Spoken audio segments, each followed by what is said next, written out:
আসসালামু আলাইকুম। শুরু করছি পরিযান পর্ব ৭। বন্যার পানিতে ভেসে আসা কচুরিপানাগুলোর দিকে একমনে তাকিয়ে আছে শায়ের। গভীর চিন্তায় সে যেন ডুবে আছে। তার ভাবখানা আকাশের চাঁদটাও যেন বুঝতে পারছে না। শম্পার নৌকা ঘুরিয়েছে জমিদার বাড়ির দিকে। ছইয়ের ভেতরে বিন্দুসহ আরেকজনকে দেখে শায়ের সেদিকে পা বাড়ায়নি। বাইরে এসে ছইয়ের সাথে হেলান দিয়ে দাঁড়িয়ে আছে। কোনো কথাও সে নিজ ইচ্ছায় বলেনি। সম্পানের কথায় শুধু সে হু হা করেছে। শায়ের আশাতে ওরা তিনজনই বিরক্ত। সুন্দর মুহূর্তটাকে দিল শেষ করে, কিন্তু মুখে কেউ কিছু বলল না। পরীর মাথাটা গরম হয়ে আছে। ইচ্ছা করছে এই ছেলেটাকে এখন ধাক্কা মেরে বন্যার পানিতে ভাসিয়ে দিতে। অনেকদিন পর সে লোকচক্ষুর আড়ালে বাড়ি থেকে বের হয়েছে, আর ওর সব আশা আকাঙ্ক্ষা শায়ের শেষ করে দিল। পরীর এসব ভাবনার মাঝেই শায়ের বলে উঠল, তোমাদের বিরক্ত করলাম তাই না সম্পান? চকিতে তাকালো সম্পান। মুখে সামান্য হাসি ঝুলিয়ে সে বলল, না সাহেব, এইটাই তো আমার কাম। শায়ের শব্দ করে হেসে উঠল। ঘাড় ঘুরিয়ে সম্পানের দিকে তাকিয়ে বলল, মুখে না বললেও মনে মনে ঠিকই তুমি বিরক্ত হয়েছ। যাই হোক, বিন্দুকে আর বাপের বাড়িতে না রেখে শ্বশুর বাড়ি নেওয়ার ব্যবস্থা করো। তাহলে দেখবে আমার মতো আর কেউ তোমাদের বিরক্ত করতে আসবে না, আর তোমাদেরও লুকিয়ে ঘুরতে যেতে হবে না। সম্পান চুপ থাকলো। আপন মনে বৈঠার হাল ধরে সে। পানির কলকল শব্দে মুখরিত হচ্ছে চারিদিক। দুজন রমণী বসে আছে ছইয়ের ভেতর, আর দুজন পুরুষ নৌকার দুপাশে দাঁড়িয়ে আছে। পানির শব্দ ছাড়া কেউই কোনো শব্দ শুনতে পারছে না। প্রকৃতির যেন এই গুমট ভাবটা পছন্দ হলো না। তাই সে মেঘকে খানিকটা নাড়া দিতেই বাঘের মতো গর্জে ওঠে সে। এতে বিন্দু খানিকটা ভয় পেয়ে বলে, মেঘের অবস্থা কি বা মাঝি? বৃষ্টি আইবনি, ঝড় হইবনি, এত ডরাস কেন বিন্দু? আমি আছি, শায়ের দাদা আছে। পর থেমে গেল সে। পরীর নামটা আনতে চেয়েও আনল না। তারপর আমতা আমতা করেই সে বলল, মাইয়া মানুষের এত ডরাইলে চলে? বিন্দু জবাব না দিলেও শায়ের জবাব দিল, মেয়ে মানুষ হলো ফুলের মতো নিষ্পাপ। তাদের কোমলতা প্রকাশ পায় তাদের সুবাসে। ওই পরিস্ফুটিত ফুলকে বিনা অনুমতিতে স্পর্শ করতে হয় না। বিশেষ অনুমতিপত্র নিয়েই তাদের স্পর্শ করতে হয়। যদি কেউ বিনা অনুমতিতে তাকে স্পর্শ করে, তাহলে তার কঠোরতা দেখা যায়। বিষাক্ত কাঁটা, যেই কাঁটা পার করার সাধ্য কোনো পুরুষের নেই। সেখানে প্রকৃতির এই গর্জন নিছক অতি সাধারণ। মেয়ে নামক ফুলদের কাজ শুধু সুবাস ছড়ানো নয়, মাঝে মাঝে কাঁটার মতো বিষাক্তও হতে হয়। একটু চুপ থেকে শায়ের বলল, কি বলো সম্পান? এক্কেবারে ঠিক কইছেন দাদা। আমিও বিন্দুরে সবসময়ই কই যে একটু শক্ত হ, খালি ভয় পায়। আমি যখন না থাকমু তখন। বিন্দু হুড়মুড়িয়ে উঠে বাইরে এলো। সম্পানকে কথা শেষ করতে না দিয়েই জোরে বলল, তোমারে না কইছি এমন কথা কইবা না? তারপরও কেন এমন কথা কও বারবার? আর মরার কথা কইবা না কইয়া দিলাম। বোকা বনে গেল সম্পান। সে বলল কি আর মেয়েটা বুঝল কি? তবে সম্পানকে নিয়ে বিন্দু একটু বেশিই ভাবে। কতখানি ভালোবাসে সেটা যদি বিন্দু বোঝাতে পারতো, তাহলে নিজেকে শান্ত করতে পারত। কিন্তু ভালোবাসার পরিমাণ আজ পর্যন্ত কেউই করতে পারেনি। সেখানে বিন্দুও ব্যর্থ। সম্পান বলে, আমি কইলাম কি আর তুই বুঝলি কি? অহন কথা কইস না, কেউ দেখলে খারাপ ভাববো। যা ভিতরে গিয়া বস। রাগে গজরাতে গজরাতে পরীর পাশে গিয়ে বসে। পরী অত কিছু খেয়াল করল না।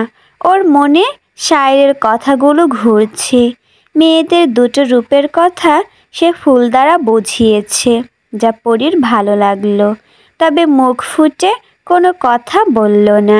এরই মধ্যে সম্পান মাঝি গুনগুন করে গান ধরল। নদী সম্পর্কিত গানগুলো খুবই সুন্দর হয়। সেরকমই একটা ভাটিয়ালি গান ধরেছে সে। চোখ বন্ধ করে তা অনুভব করছে পরী। 15 বছরের জীবনে সেই গ্রামটাকে হাতে গোনা কয়েকবার দেখেছে। বাকি জীবনটা বাড়ির 4 দেয়ালের মধ্যে কেটে গেছে। কিন্তু ওর বড় দু বোনের জীবন ছিল আলাদা। ওরা হেসে খেলে পুরো গ্রাম ঘুরে বেরিয়েছে, ঠিক আর 5টা মেয়ের মতোই।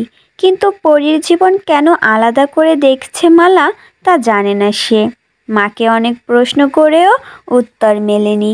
পরীর ভাবনা ছেদ করে চরচর করে বৃষ্টি পড়তে লাগলো। গর্জে উঠল মেঘ। ঝুমঝুম শব্দ তুলে পানিতে পড়তে লাগলো বাড়িধারা। বিন্দুর ডাকে সম্পান দ্রুত ছইয়ের ভেতরে এসে বসে, কিন্তু শায়ের এলো না। সে বাইরে দাঁড়িয়ে ভিজতেছে দেখে সম্পান বলে, ও দাদা, ভেতরে আইয়া বহেন, এমনে থাকলে পুরা ভিজা যাইবেন তো। ভেতরে দুজন নারী আছে সম্পান, তাদের অনুমতি ছাড়া ভেতরে যাই কিভাবে? সম্পান ভারী অবাক হলো। মেয়েদেরকে শায়ের সম্মান করে সেটা জানে সম্পান, কিন্তু এতটা সম্মান করে তা জানতো না। সে বলল, বিন্দু কিছু কইব না দাদা। এবার শায়ের কিছু বলল না, তবে ভিতরেও ঢুকলো না। পরী ভারী অবাক হচ্ছে শায়েরের কাজে। তার মানে শায়ের এটা বোঝাতে চাইছে যে পরী অনুমতি না দেওয়া পর্যন্ত শায়ের ভেতরে এসে বসবে না। তাই পরী বলল, আপনি ভেতরে আইয়া বহেন, আমাগো কোনো সমস্যা হইব না। অনুমতি পেয়ে শায়ের ভেতরে এসে সম্পানের পাশে বসল।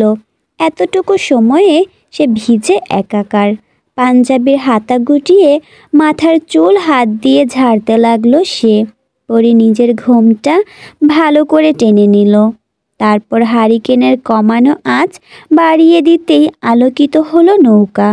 ওড়নার ফাঁক গলিয়ে আর চোখে সে শায়েরকে দেখে নিল একবার, এরপর অন্যদিকে মুখ ঘুরিয়ে বসে রইল। এরপর আবার নীরবতা পালন করছে নৌকা জুড়ে। ঢেউ ঢেউ দুলছে নৌকা। 4 জন এমনভাবে বসে আছে যেন এই নৌকায় তারা 7 সমুদ্র 13 নদী পার করবে, এগিয়ে যাবে নতুন দেশে। কিন্তু শুধু বিন্দু আর সম্পান হলে হতো। পরী আর শায়ের পথটা তো সম্পূর্ণ আলাদা। ওরা দুজন এসেই তালগোল পাকিয়ে দিল। তা ভেবে মুখ চেপে হাসল বিন্দু। কিন্তু এভাবে আর কতক্ষণ? ঢেউয়ের তালে নৌকা কোন দিকে যাচ্ছে তাও বোঝা মুশকিল। তাই সম্পান ছইয়ের মধ্যে গোজা প্লাস্টিকের বস্তাটা নিয়ে লম্বা টুপি আকারে বানিয়ে পরে নিল। তারপর আবার গিয়ে নৌকার হাল ধরল। আজকে খুব সহজেই অন্দরমহলে ঢোকা গেছে।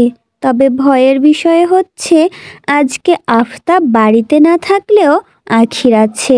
আখির বৈঠক ঘরের এক পাশের ঘরে শুয়ে আছে। হয়তো তিনি কিছুর টের পাননি, কিন্তু পরীর ঘর কোনটা সেটা তো ওরা জানেই না। খোঁজা তো মুশকিল হয়ে যাবে। তবুও পা বাড়ায় দুজনে। অন্দরমহলের বেশিরভাগ ঘরই তালাবদ্ধ, হয়তো কেউ থাকে না, বিধায় তালা ঝুলিয়ে রাখা হয়েছে। এর মধ্যে একবার হোঁচট খাওয়া হয়ে গেছে শেখরের।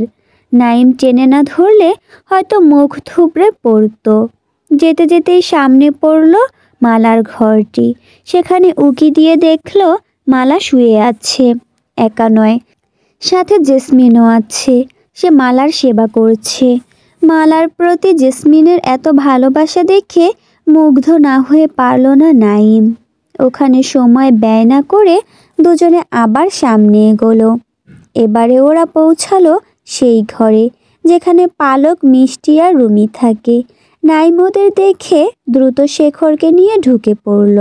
তারপর দরজার ছিটকিনি লাগিয়ে দিল।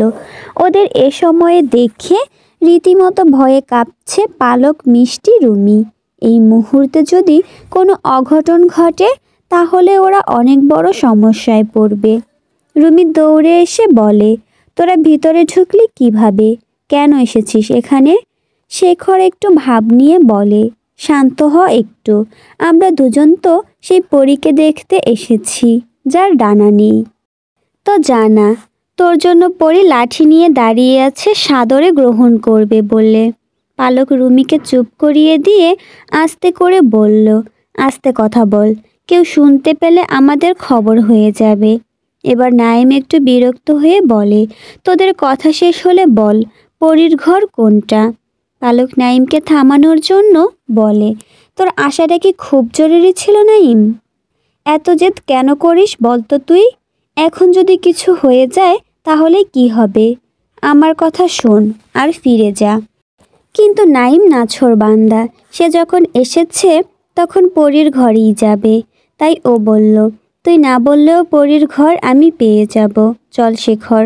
শেখরের হাত টেনে নিয়ে বের হলো নাইম। পালক চেয়েও কিছু বলতে পারল না। এই ছেলেটা প্রতি মুহূর্তে ওদের চিন্তায় ফেলে দেয়, অথচ নিজের একটুও চিন্তা হচ্ছে না। ধরা পড়লে কি যে হবে? আবিরজান নাক ডেকে ঘুমাচ্ছেন, বাইরে থেকেও শোনা যাচ্ছে। আর নিজের ঘর তো কাঁপিয়ে ফেলছে। দু হাতে কান চেপে ধরে শেখর বলল, এই বুড়িটা দেখছি দেয়াল ফাটিয়ে দেবে।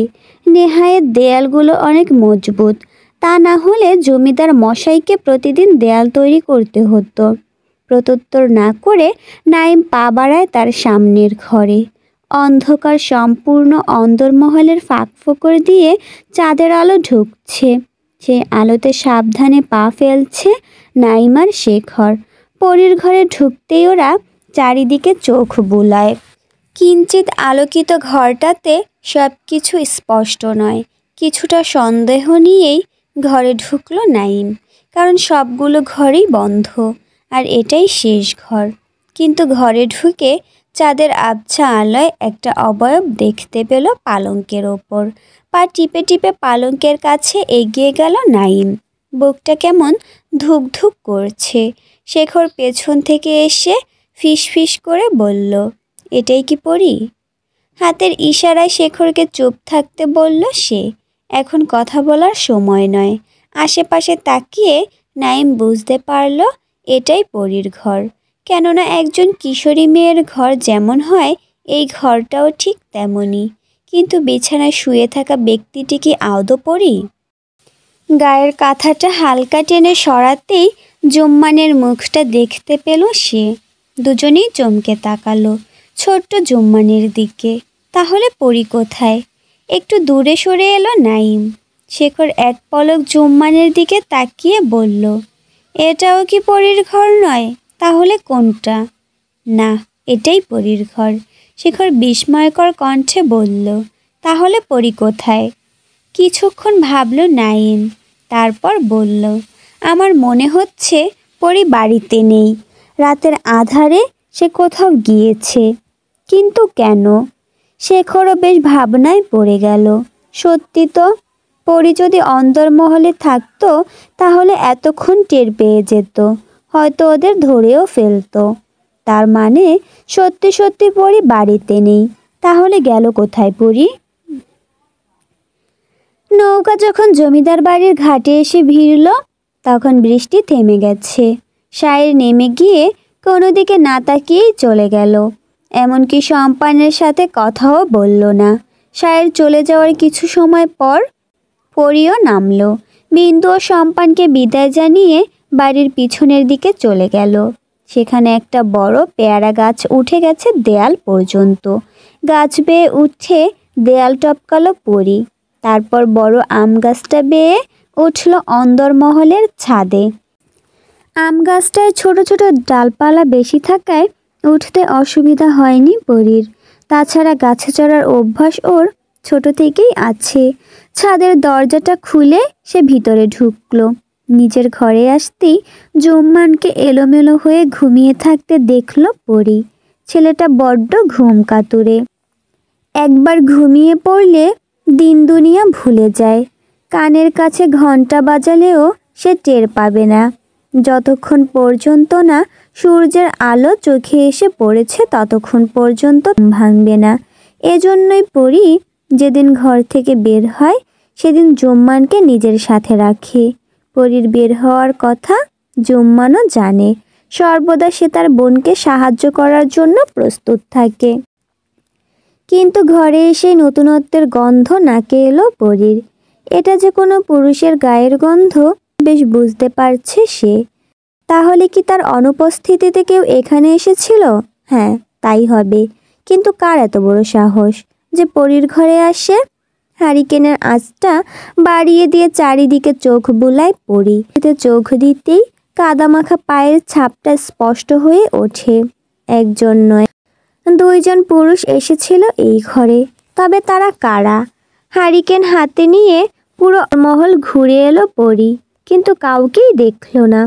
তাই মাথায় ঘোমটা টেনে সে অন্দরমহলের দরজা খুলে বৈঠক ঘরে পা রাখতেই সামনে শায়েরকে দেখতে পেল। গায়ের পাঞ্জাবিটা খুলে সে মাথা মুছতেছে। এভাবে খালি গায়ের লোকটাকে দেখেই মুখ ঘুরিয়ে নিল পরী। দূর থেকে পরীকে দেখে তাড়াহুড়ো করেই আরেকটা পাঞ্জাবি গায়ে জড়ালো শায়ের।